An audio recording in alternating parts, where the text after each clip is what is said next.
দু জাহানের বাদশাহ নবী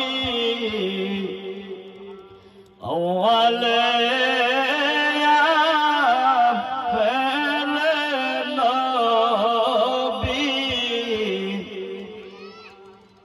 মহেশপুরের বাবারা বন্ধুরা এখনো যারা রাস্তাঘাটে দোকান পাটে বসে আছেন, আজকের মাহফিল